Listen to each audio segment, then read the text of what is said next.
Hola, buenas tardes. Bienvenidos a la penúltima conferencia del ciclo Tropovero, un genio trabajando.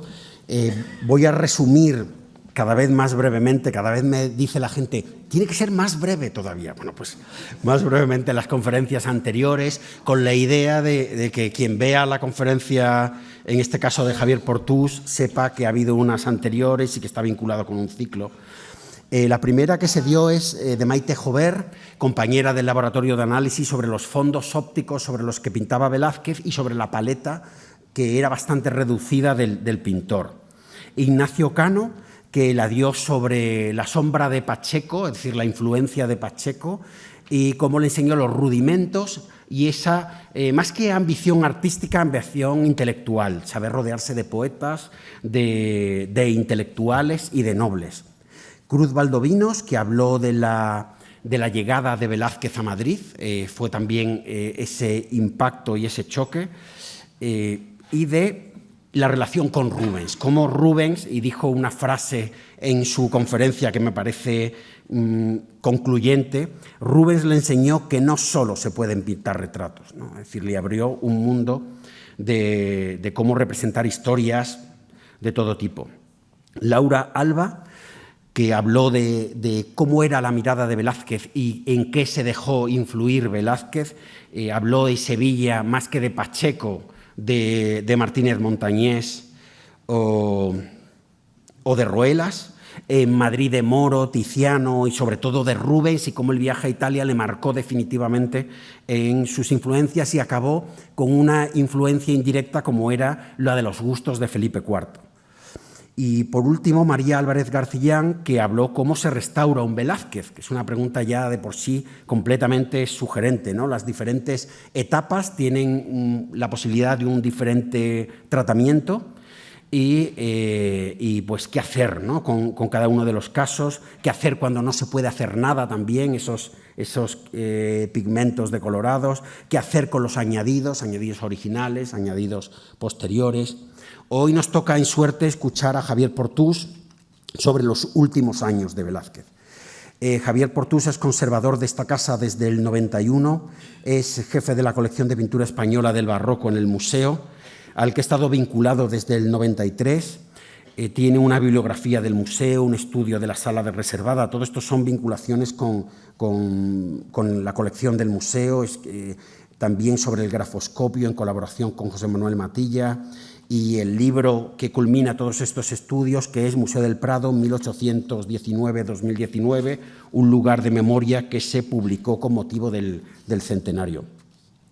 Es doctor en Historia del Arte, con una tesis sobre Lope de Vega y las artes plásticas, que es un tema que después ha desarrollado en algunos libros, Pintura y pensamiento en la España de Lope de Vega, o Pintura y sociedad en la España del siglo de oro, que es uno de sus temas predilectos por gusto y por vocación. Pintura y literatura, la recepción de las artes en las letras. Cuando he sacado tus artículos, eran 26 folios, que reduje en el primer momento a 12.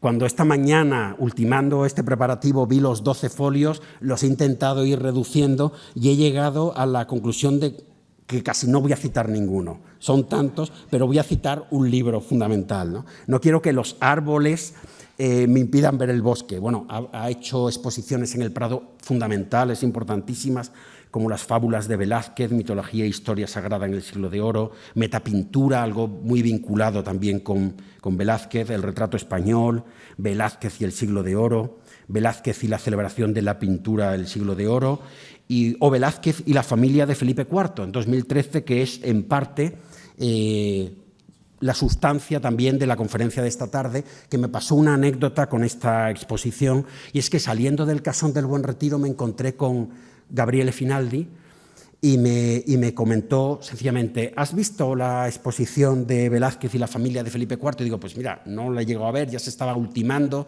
todavía no se había inaugurado, y me dijo la expresión sin más de, es un genio.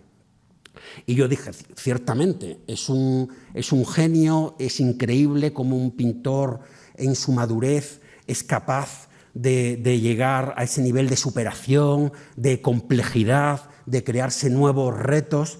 Y Gabriele se quedó un poco asombrado y me dijo, no estoy hablando de Velázquez, sino de Portús. Yo me quedé con esa cara de los cíclopes, de la fragua que hemos puesto en la portada de las conferencias del Tropovero en la página de internet, un poco asombrado, y me concretó, lo voy a leer por concretar la idea, no son las palabras exactas que él me dijo, pero creo que vienen al caso.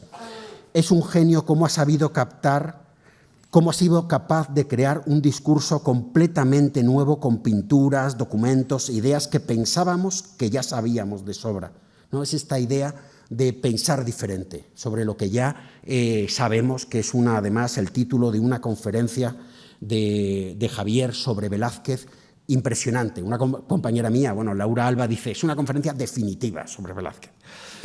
El libro que os quiero aconsejar es Velázquez, su mundo y el nuestro, que he publicado con el Centro de Estudios de Europa Hispánica, que es un libro donde se recogen muchísimos de sus artículos. No me resisto a comentar otros dos. Uno de un título muy sugerente, El concepto de pintura española, historia de un problema, y Entre dos centenarios, que es la bibliografía que se publicó sobre Velázquez entre 1962 y 99, donde Javier, que lo ha leído todo o casi todo de Velázquez, hacía una pequeña reseña de los artículos señalando lo más importante, que es un libro delicioso. Javier Portús es además un conservador de pintura muy consciente de su labor como historiador del arte y experto en Velázquez. El Madrid que se encontró el pintor a la vuelta de su segundo viaje fue un lugar idóneo para que un genio trabajando pudiera reactivar lo más brillante de su talento, de ese viejo y nuevo Madrid, de ese maduro pero lozano de alguna manera Velázquez, y de su talento se nos va a hablar esta tarde. Muchísimas gracias, Javier.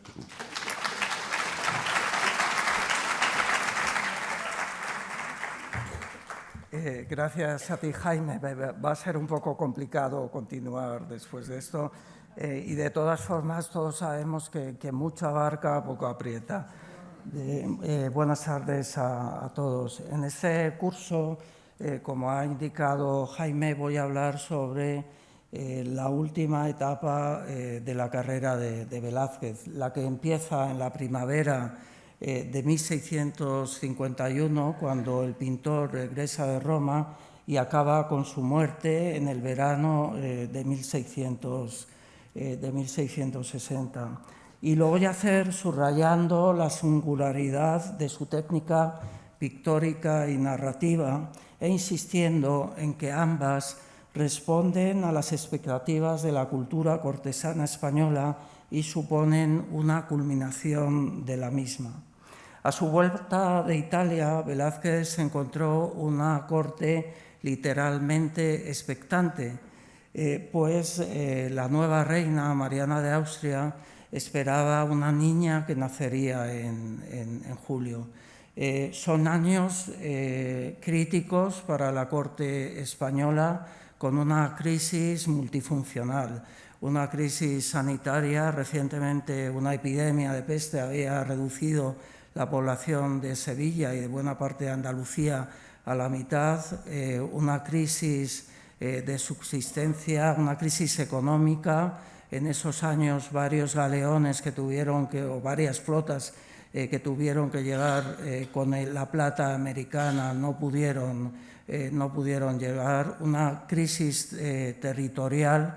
Es el momento en el que Portugal lucha por separarse de la monarquía española y en el que también hay problemas en Cataluña, una crisis política y también una crisis dinástica.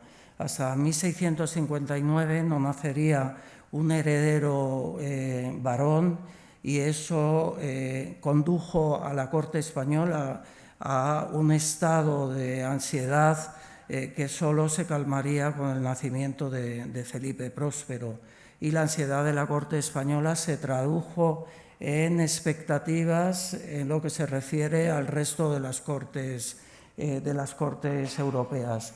Pero ese contexto tan crítico, convivió con una de las edades doradas de la cultura cortesana en España.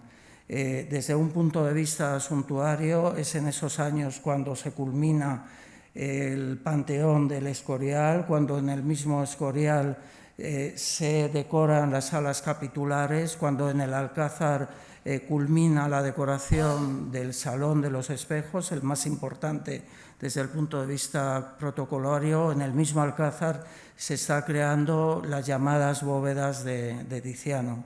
Y también es una época dorada en la historia del teatro y la escenografía cortesanos españoles, de la mano de autores como Calderón de la Barca, como Agustín Moreto o como Antonio Solís. Y para Velázquez es también una época de culminación desde el punto de vista de su carrera cortesana, que vive el momento álgido en 1652 con su nombramiento como aposentador mayor, culminación desde el punto de vista de sus aspiraciones sociales, que se colman en 1659 cuando es admitido en la Orden de Santiago, y es una época también muy importante desde el punto de vista de su actividad artística. Aunque Palomino se quejaba de que esas tareas cortesanas le impidieron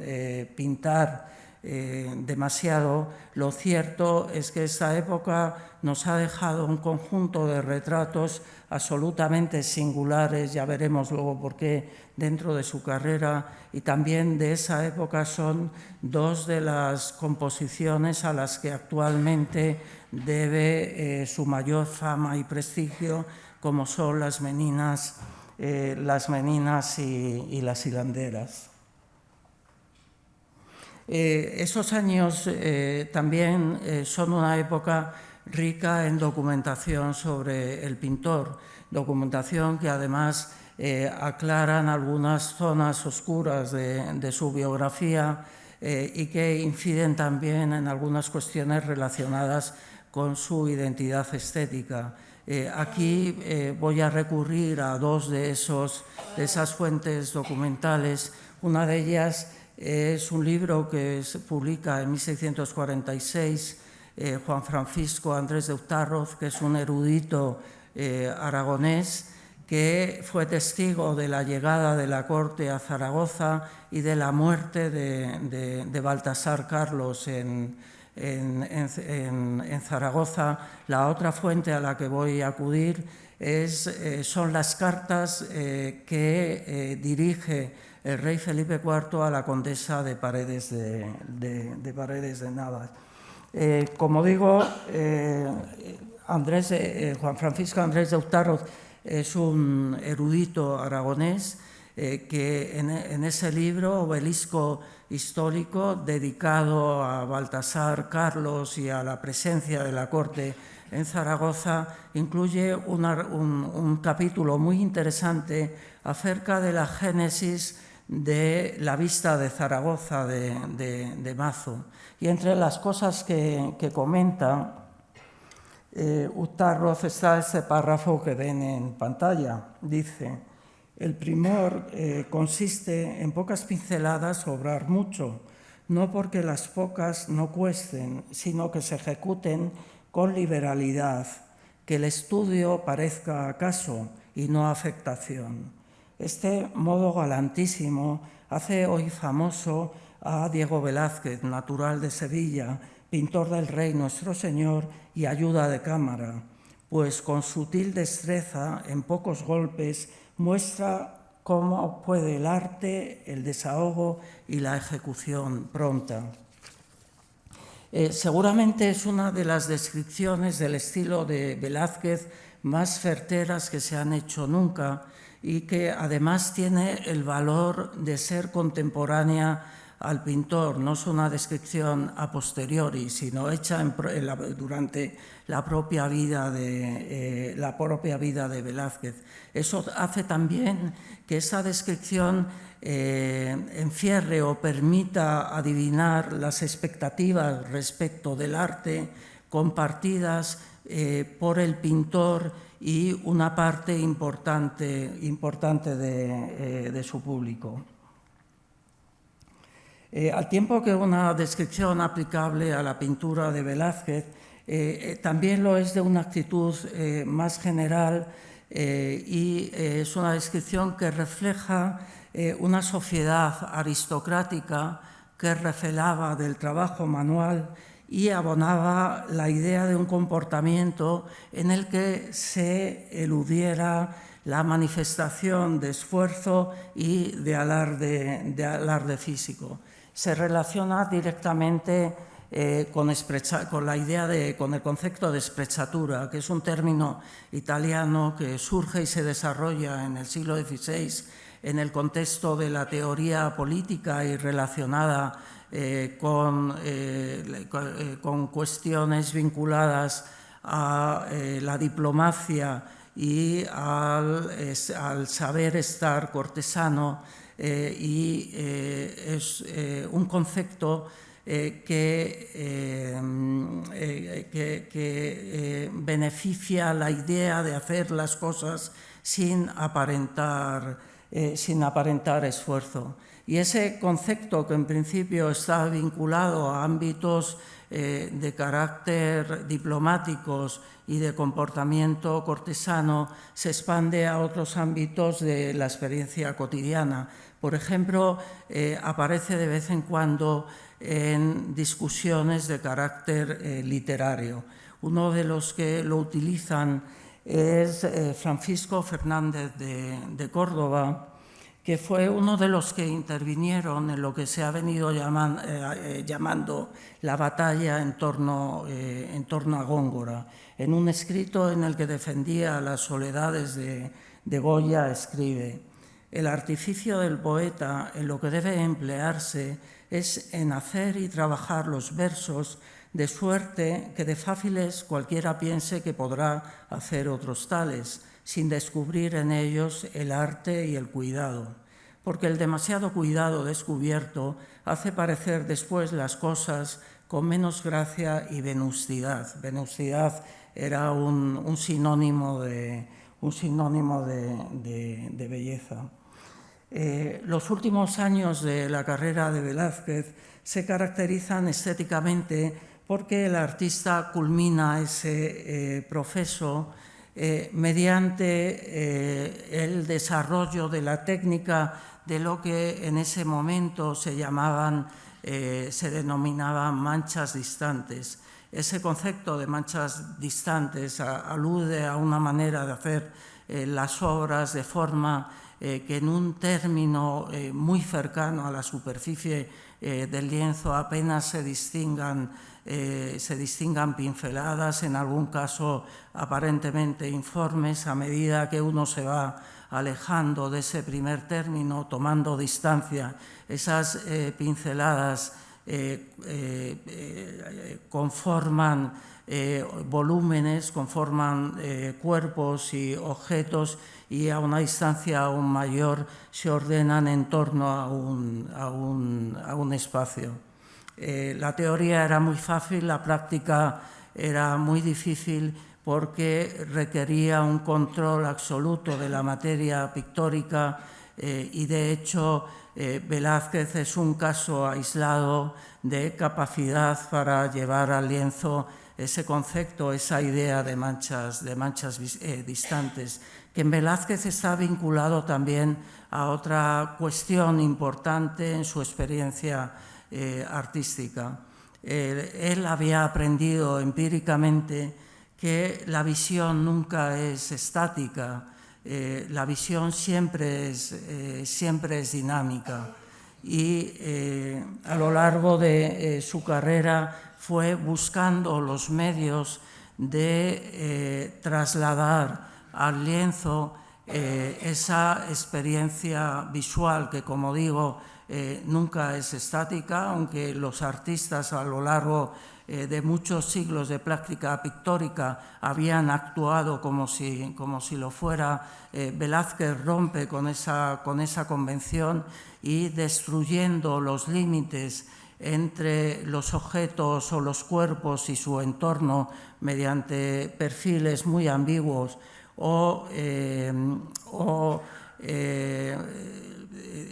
gestionando distintos grados de acabado dentro de una misma composición en función de la importancia o de la expresividad de cada una de esas partes, como vemos en el caso de Marte, a través de ese tipo de recursos que Velázquez ya empieza a utilizar desde los años 30, está trasladando al lienzo esa reflexión acerca de las condiciones de nuestra perfección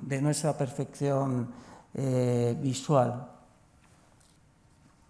En cualquier caso, es interesante subrayar al calor de esa definición que hace Uztaroth de la técnica de Velázquez, cómo desde ese punto de vista técnico, Velázquez en su propia vida, en el tiempo de su vida, había sido descrito en términos perfectamente asimilables a la cultura cortesana, porque no había nada más vinculado a esa cultura cortesana que esa idea de expresatura que Velázquez supo convertir en pintura.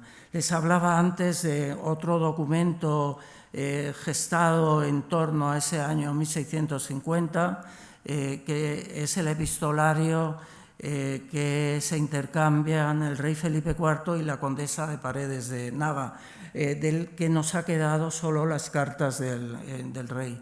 Es un conjunto de cartas muy interesantes. La condesa de Paredes de Nava había sido aya de la infanta María Teresa. Cuando enviudó, ingresó como monja en el convento carmelita de Malagón, en Ciudad Real, en La Mancha, y mantuvo una relación epistolar con el rey. Una relación muy interesante porque el rey se muestra extraordinariamente espontáneo y familiar con la antigua aya de su hija. A través de ese epistolario, por ejemplo, sabemos hasta qué punto, en medio de tantos desastres como rodeaban en esos años a Felipe IV, el rey supo encontrar consuelo en su nueva mujer, Mariana de Austria, y en sus dos hijas. Y también ese epistolario que se dio a conocer en los años 80 y desde entonces es una fuente imprescindible para entender a Velázquez. El rey se refiere en varias ocasiones a Velázquez. Desde el convento de Malagón, la condesa de Paredes de Nava no hacía más que pedir cosas al rey y, entre otras cosas, le pedía retratos suyos y de su familia. Felipe IV no estaba en disposición de enviarle esos retratos porque Velázquez se hacía el remolón y el rey le va dando largas, ¿no? Aquí ven en pantalla varios fragmentos de ese epistolario.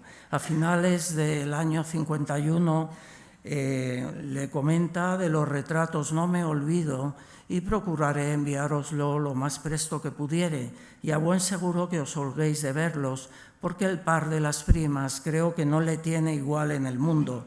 Las primas son su mujer Mariana de Austria y su hija María Teresa, que eran primas. Año y medio después sigue sin mandar los retratos que insistentemente le pedía a la monja desde Ciudad Real. Y le comenta: los retratos procuraré que vayan presto, aunque no me atrevo a poner punto fijo, porque Velázquez me ha engañado 1000 veces. Finalmente, el mes siguiente le anuncia el envío de los retratos de todos menos uno propio, y lo justifica diciendo: no fue mi retrato porque ha 9 años que no se ha hecho ninguno. Se refiere al retrato que le hizo Velázquez en el año 44 en Fraga, y no me inclino a pasar por la flema de Velázquez, así por ella, por la flema, como por no verme ir envejeciendo. Bueno, el otro día les comentó Laura Alba acerca de la relación entre Velázquez y Felipe IV y cómo son dos figuras interdependientes.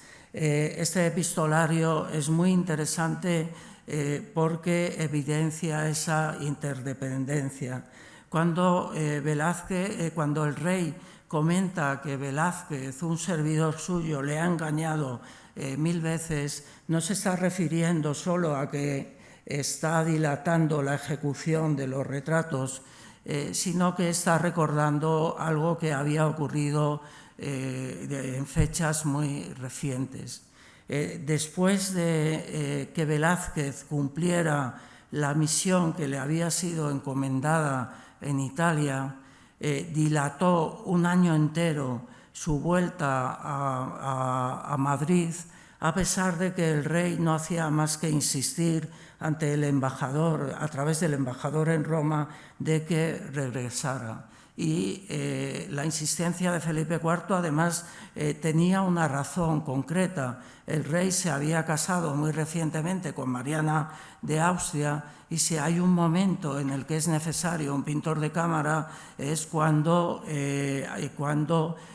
aparece una nueva reina en la corte que necesita ser reclamada. A pesar de la insistencia del rey, Velázquez prefirió dedicarse a representar al Papa y a toda su corte, y dilató y fue dando largas al rey. Esto actualmente resulta, por supuesto, llamativo, pero mucho más resulta si nos ponemos en el año 1651, cuando cualquier cortesano tenía absolutamente claro que su principal obligación era acudir al servicio del rey cuando era llamado para ello. Era difícilmente imaginable a cualquier otro cortesano dando largas durante un año al rey de España.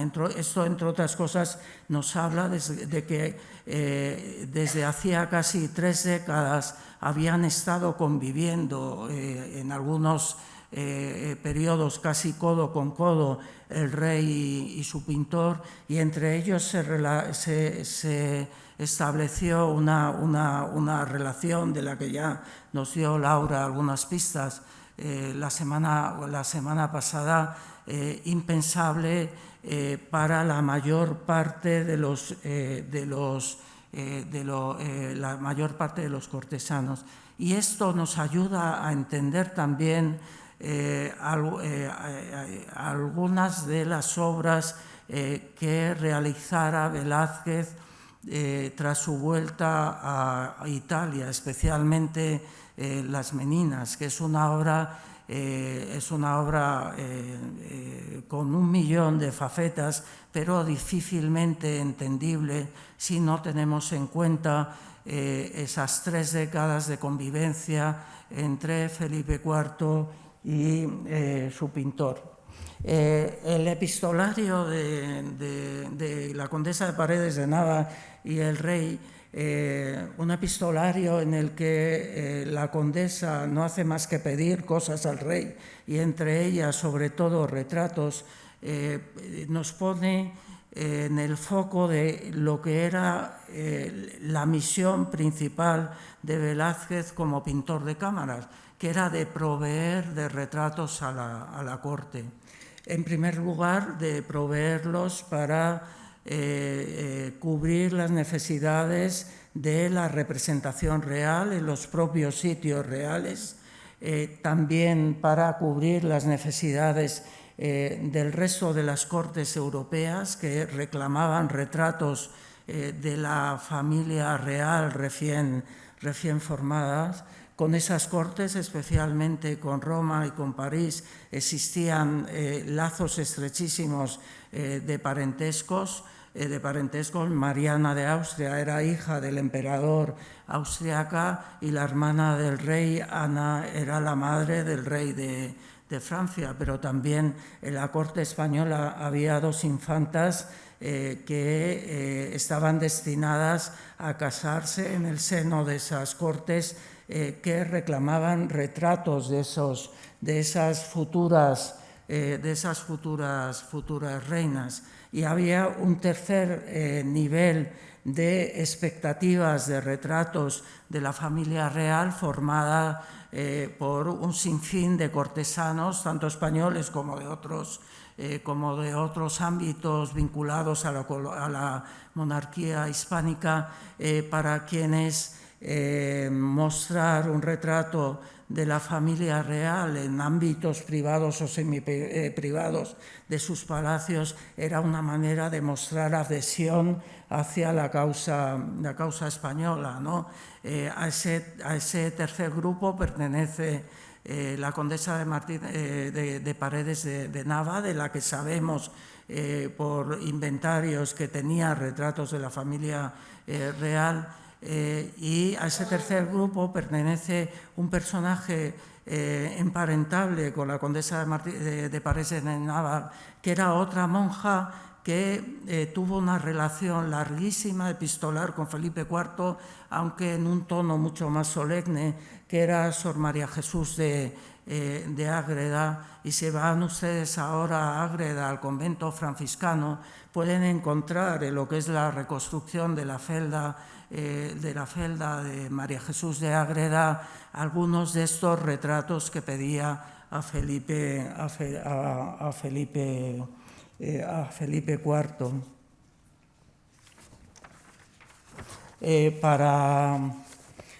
Para hacer frente a esa amplísima demanda, una demanda tan amplia que no ha habido ningún momento de la carrera de Velázquez en el que se generaran tantos retratos de la familia real. Para hacer frente a esa demanda, Velázquez estableció un sistema de trabajo con el que ya había estado funcionando desde su llegada a la corte de 1623, por el que él retrataba al vivo al rey o a alguno de sus familiares, y a partir de ese retrato original se producía una cantidad importante de copias, réplicas, adaptaciones, etcétera,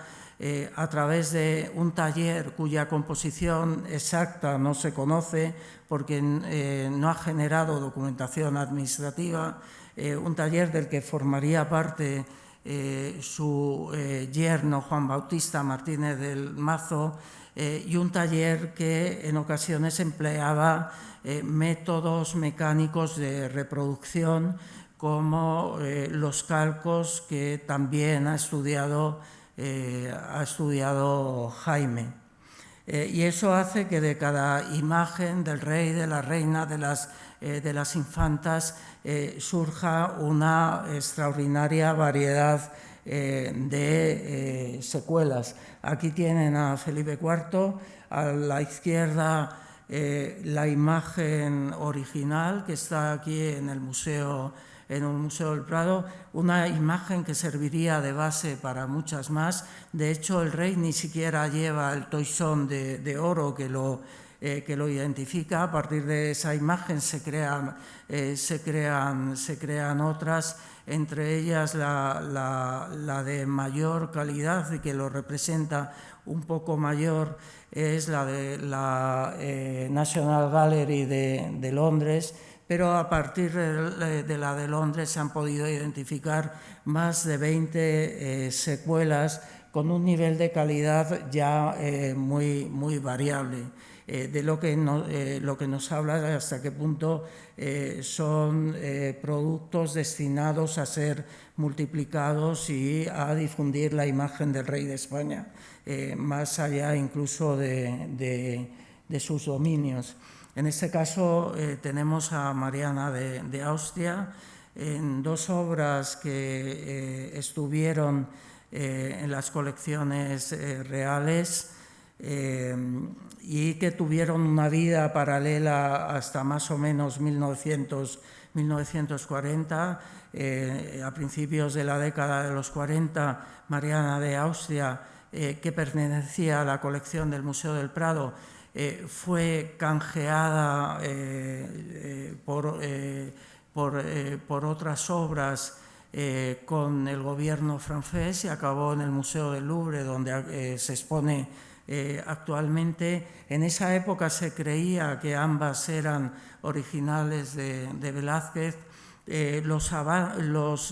La sofisticación de los estudios de Velázquez que se han producido desde entonces ha permitido llegar a la conclusión de que la Mariana de Austria del Louvre es una copia de Taller. Aquí les muestro diferentes imágenes que nos muestran alguna de la distancia entre el original y copia, aun teniendo en cuenta que la del Louvre, que es la que tienen a la derecha, necesita que su barniz se refresque, pero el grado por un lado, de complejidad y de espontaneidad de la pincelada de Velázquez no se ha transmitido a la copia del Louvre. Lo ven aquí en la comparación de estas dos imágenes. La idea de esprechatura, la idea de manchas distantes que les comentaba al principio, requiere de un control absoluto por parte del artista, que sabe que cada una de sus pinceladas construye algo, que cada una de sus pinceladas tiene un valor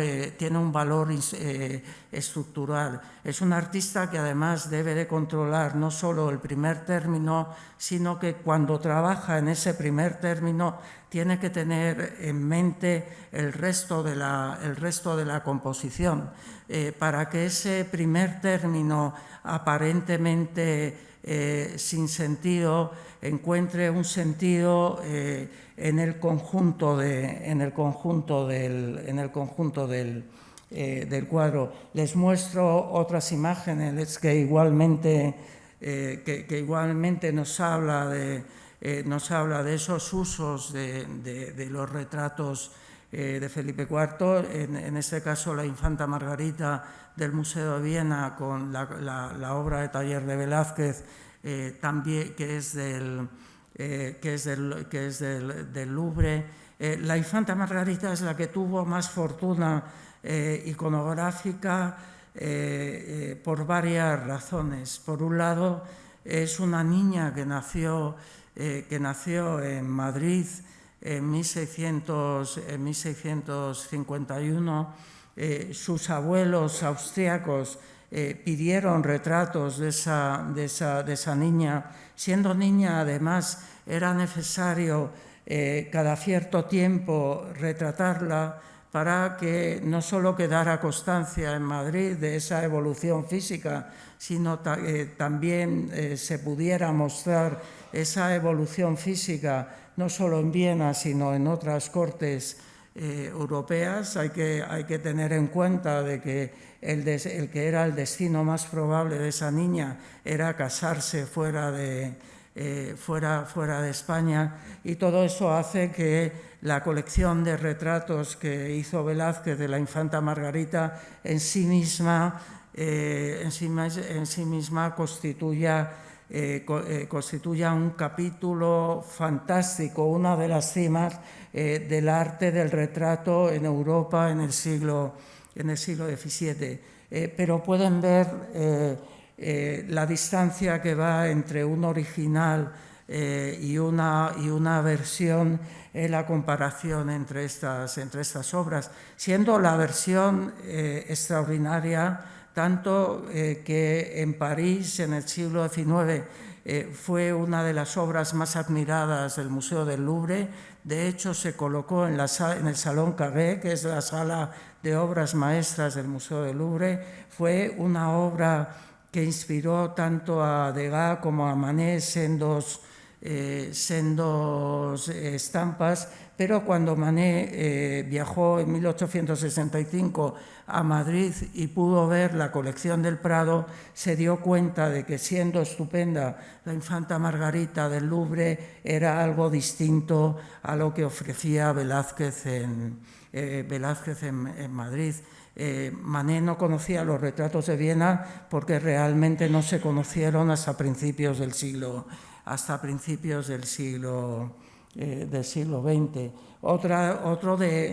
Siguiendo esta casuística, también con la infanta Margarita, pueden ver aquí dos cuadros gemelos que se pudieron ver uno muy cerca de otro en la exposición de Velázquez y la familia de Felipe IV, y sobre todo al verlo al vivo uno advertía hasta qué punto, siendo la infanta Margarita de Budapest una obra espléndida, no llegaba a la ejecución milagrosa de la infanta Margarita de Velázquez, en la que resultaba espléndido, por ejemplo, la capacidad del pintor de reproducir de la manera aparentemente más fácil y más sencilla, no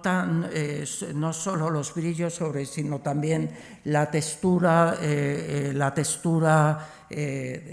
textil, digamos, del guardainfante de Margarita. Estos retratos últimos de Velázquez, ya digo, constituyen una de las cimas de la historia del retrato del siglo XVII, y es una época muy singular y diferenciada de épocas anteriores, y diferenciadas desde varios puntos de vista. El primer factor de diferencia es que es una época protagonizada fundamentalmente por mujeres y niños o niñas, lo que se debe a una realidad dinástica, como es que la familia real estaba integrada fundamentalmente por mujeres y niñas. Eso tiene consecuencias importantes desde el punto de vista compositivo y muy importantes desde el punto de vista de la gama cromática.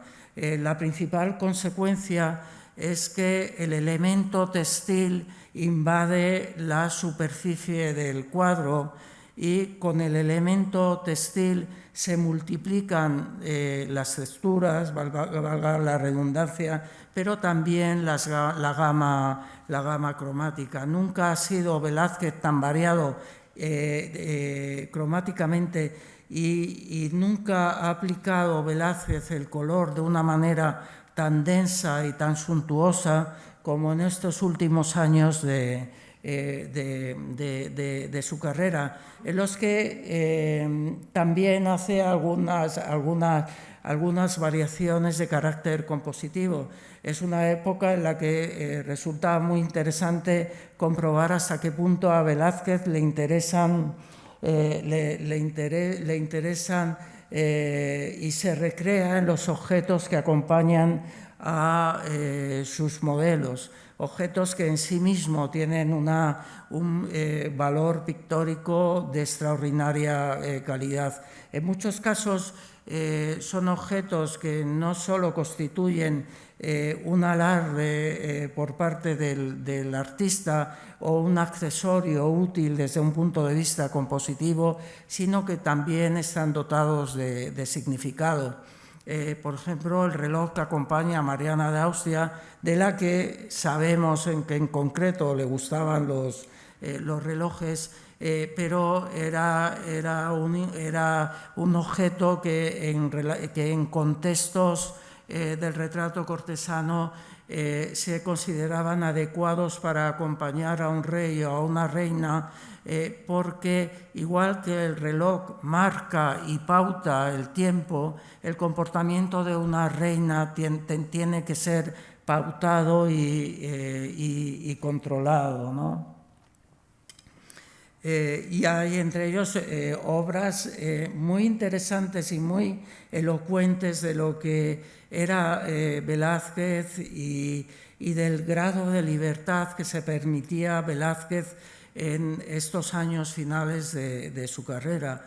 Esta es la infanta María Teresa del Museo Metropolitano de Nueva York, fantástica, entre otras cosas, por la forma como Velázquez maneja diferentes texturas y también diferentes grados de acabado. Frente al acabado tan moroso, tan minucioso de la infanta, algo que era connatural a los retratos reales, entre otras cosas porque el rey y su familia tenían que ser representados de una manera exacta y representados también desde el punto de vista de sus emociones de una manera séctica. El rey, se decía entonces, era algo más que humano, pero Velázquez juega con el contraste de esa definición tan apurada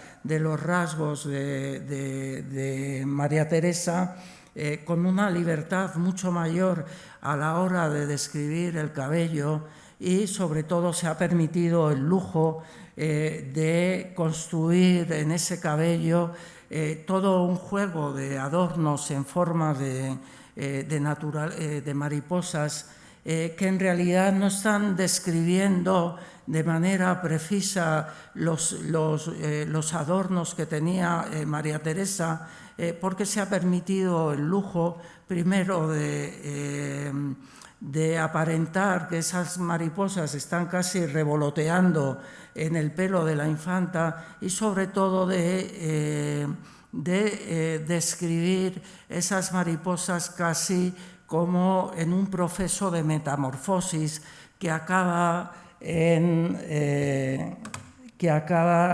la mariposa de la parte superior, que ya está plenamente formada. En esa libertad que se toma Velázquez a la hora de representar a la infanta, en ese énfasis, en ese juego de adornos y en esa conversión de esos adornos en un proceso metamórfico, esta obra tiene mucho de metáfora de cómo concebía Velázquez su propia práctica pictórica. Les comentaba que los elementos que en esta última etapa de su carrera introduce Velázquez en sus retratos tienen, por un lado, una función compositiva, una función decorativa, son alardes, pero también en algún caso responden a un contenido concreto. Este es Felipe Próspero, que como les he dicho antes, aunque vivió poco, pero durante el poco tiempo que vivió fue un motivo de alivio para la corte española, porque por fin había un heredero varón, pero fue un niño muy frágil y fue un niño en el que estaban depositadas las miradas de la corte española, del país entero y de media Europa. Y es un niño al que se trató de proteger desde su nacimiento, y había distintas maneras de protegerlo, y una de esas maneras lo vemos por partida doble en este cuadro. Lo que tiene el niño cruzándole su babero son dijes que incluyen una higa, una pezuña de la gran bestia, una campanilla, y son dijes que había regalado el Papa a Felipe IV, y son dijes que tenían una función. Su función era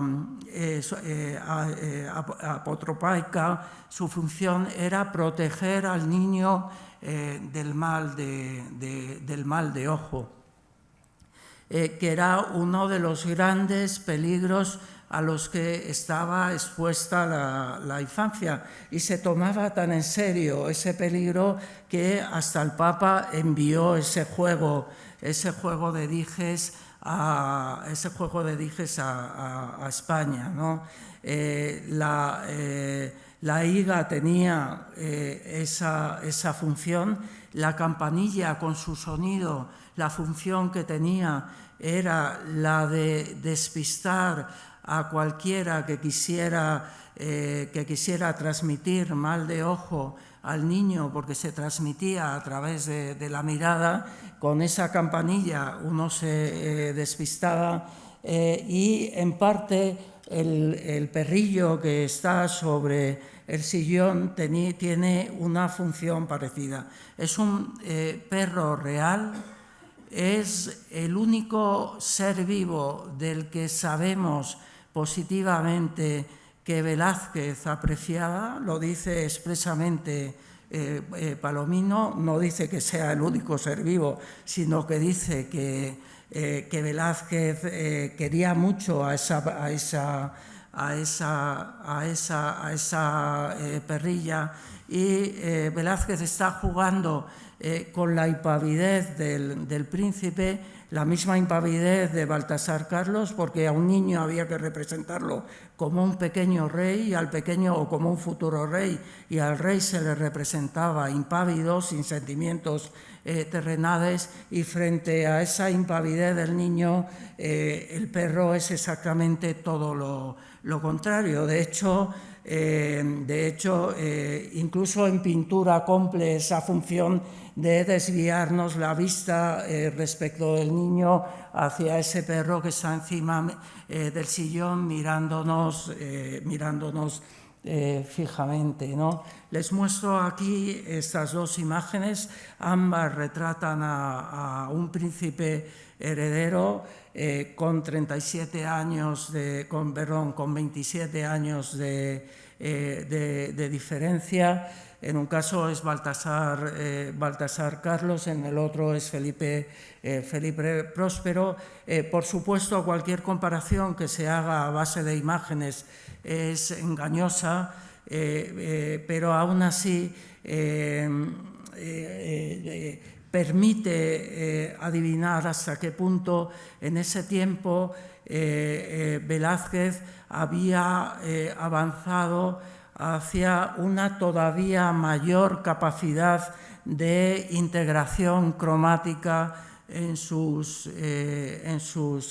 retratos. En ambos casos, desde un punto de vista de contenido, las obras tienen algo en común. La función, en parte, del bufón que acompaña a Baltasar Carlos es asimilable a la función de la perrilla que acompaña a Felipe Próspero. De alguna manera, Velázquez se está revisitando a sí mismo veintitantos años después, ¿no?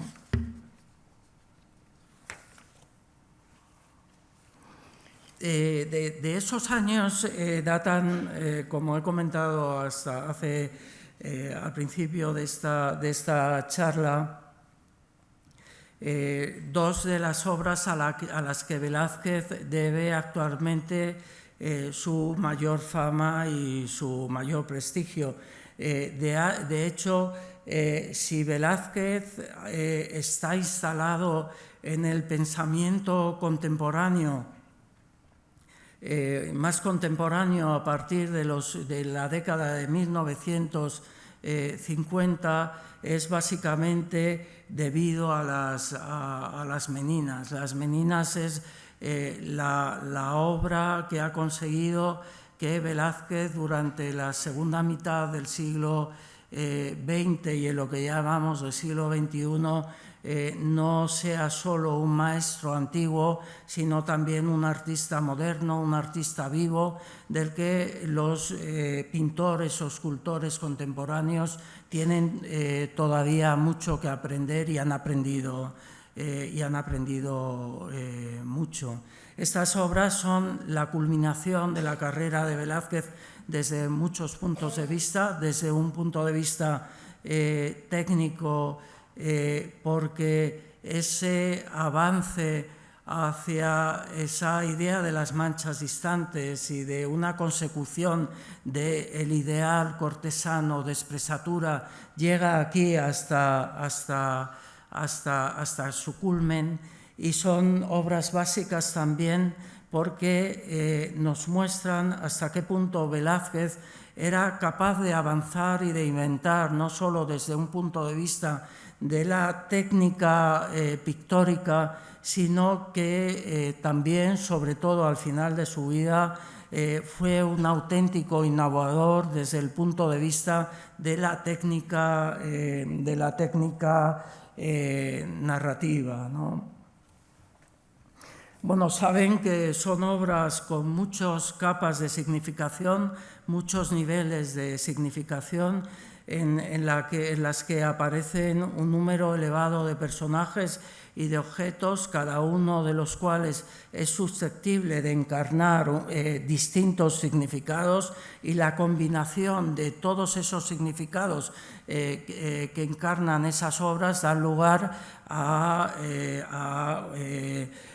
un número de posibilidades casi infinito. Eso hace que sean obras abiertas, en continua discusión acerca de su significado.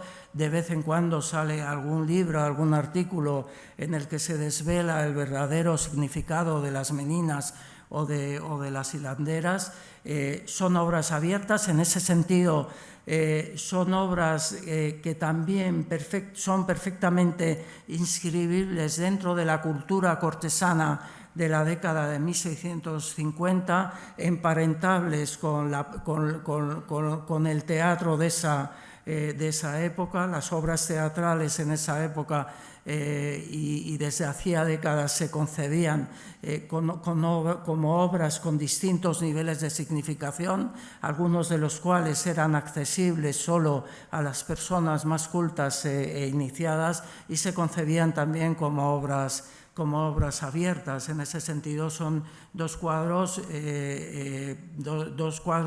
que también hay que estudiar desde esos puntos de vista en relación con ese contexto. No voy a entrar, por supuesto, en el contenido de estos dos cuadros, sino que quiero llamar la atención sobre su novedad desde el punto de vista de su técnica narrativa. En ambos cuadros Velázquez se plantea tensar los límites entre lo vivo y lo pintado, entre la realidad y la representación. Y para ello recurre a esa experiencia como pintor que le había hecho apurar cada vez más su técnica, y crea dos obras que son un hito en la historia de la pintura occidental desde el punto de vista del ilusionismo, de la consecución de ese ideal ilusionista de confundir la realidad con su representación. Y eso se consigue de manera diversa. Por un lado, son obras que están interpretadas por personajes que en 1656, 1657 eran personajes vivos o que podían ser identificados como tales. Son personajes los que aparecen en primer término en ambas obras que responden a la experiencia cotidiana. Son personajes, reales, que están interpretando acciones también perfectamente reconocibles. Son personajes que están representados a escala cercana al natural. Son personajes que están interrelacionándose y de una manera aparentemente espontánea unos con otros. Son figuras que están instalados en un espacio extraordinariamente realístico. Velázquez ha conseguido esa apariencia de espacio real a través de una combinación de la perspectiva lineal con la perspectiva aérea, y ha utilizado en ambos casos la luz como instrumento fundamental para distinguir y diferenciar los distintos ámbitos espaciales. Son obras construidas con una técnica en la que culmina esa idea tan arraigada en Velázquez, de que nuestra visión nunca es estática, sino que es siempre dinámica, y de hecho son obras que en ese sentido ofrecen una apariencia de dinamismo llamativa para 1656, e incluso Velázquez ha hecho un alarde y ha querido demostrar que él es capaz de conseguir una de las máximas aspiraciones tradicionalmente asociadas a la pintura ya desde época de los griegos y de los romanos, que es la representación del movimiento. Plinio nos cuenta que la pintura llegó a su máximo cuando un pintor griego consiguió representar el movimiento, y tanto en las hilanderas como en las meninas esa idea del movimiento está presente desde muchos puntos de vista, en algún caso de manera muy concreta. Es el caso de la mano de Agustina Sarmiento, cuyos dedos se están moviendo. De hecho, ha evitado describirlos de manera muy precisa, pero esos dedos en esa mano en movimiento acompaña de manera perfectamente sincopada con el movimiento de la propia menina Agustina Sarmiento, o es el caso de la rueca de las hilanderas, que está representada en plena acción, y no solo lo vemos a través de la rueca, sino a través de ese hilo en el que mediante sus brillos Velázquez nos está mostrando cómo también se está moviendo, se está contorsionando en los brillos, ¿no? A partir de la construcción de estas dos obras, que son como un punto de llegada de la aspiración del arte occidental al ilusionismo máximo, a partir de allí lo que crea Velázquez son dos obras que narrativamente resultan extraordinariamente elaboradas y resultan extraordinariamente singulares. Como saben ustedes, las hilanderas se citan por primera vez 4 años después de la muerte de Velázquez en el inventario de su primer dueño, y no se describen como un cuadro con unas mujeres hilando, sino que se describe como la fábula de Palas y Aracne. Palas y Aracne son la diosa y la mortal que vemos al fondo del cuadro después de atravesar varios espacios, y las vemos discutir delante de un tapiz. Eso constituye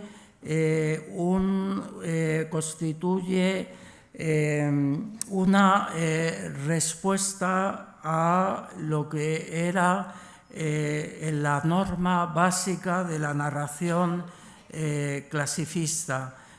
Para la narración clasicista, tanto la narración literaria como pictórica, el motivo principal de una obra tiene que ocupar un lugar también señero dentro de la estructura del cuadro. De hecho, el propio Velázquez había seguido esa norma en sus cuadros de historia. Lo hace en la Epifanía, en Los borrachos, en la fragua, en la mayor parte de las obras. Independientemente de los contenidos, en algún caso complejos, que tienen estas obras, desde un punto de vista narrativo, el tema del cuadro es lo que nos sale a nuestro encuentro desde el primer momento de nuestra experiencia ante la obra. Hay una excepción datada en la época sevillana, que es este Cristo en casa de Marta y María, en el que la escena evangélica no ocupa el lugar principal del cuadro, sino que está arrojada al fondo. Al final de su vida, Velázquez retoma esa técnica y lo hace muchísimo más compleja. Y eso es importante, eso es importante no solo por lo novedoso, sino que es importante porque optando por narrar de manera distinta a cómo uno esperaría ver narrado el tema de Palas y Aracne, lo que está haciendo Velázquez es convertir la estructura narrativa en protagonista, en uno de los protagonistas de las obras. Con la rendición de Breda, nadie se pregunta por qué ha narrado ese episodio así Velázquez, porque lo ha narrado de la manera que uno espera que se narre ese hecho bélico. Con las meninas, con las hilanderas, uno se pregunta, pero ¿por qué demonios, si este cuadro representa la fábula de Palas y Aracne, a Palas y Aracne hay que esforzarse para verlas al final? ¿Cómo hay que leer ese cuadro? El preguntarse cómo hay que leer un cuadro significa que el método de lectura forma parte de la estructura narrativa del cuadro. Eso se relaciona también con el contenido de la obra, pero como les he comentado, no. Simplemente lo que quiero señalar es cómo en estos últimos años de su carrera, Velázquez, hasta desde el punto de vista de su técnica narrativa, llega a un momento de plenitud y a un momento de soberanía, en el sentido de que es un artista que hace de alguna manera lo que quiere. Algo parecido ocurre con las meninas, aunque de una manera un poco diferente.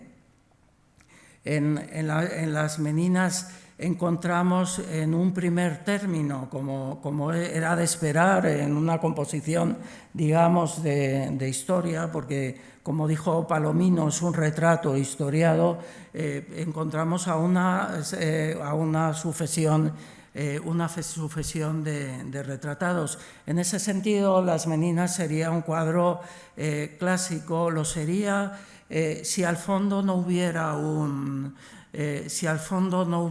espejo y si los retratados no estuvieran tan atentos a algo que está ocurriendo fuera de su espacio, en el espacio del espectador, y algo que a su vez se está reflejando en ese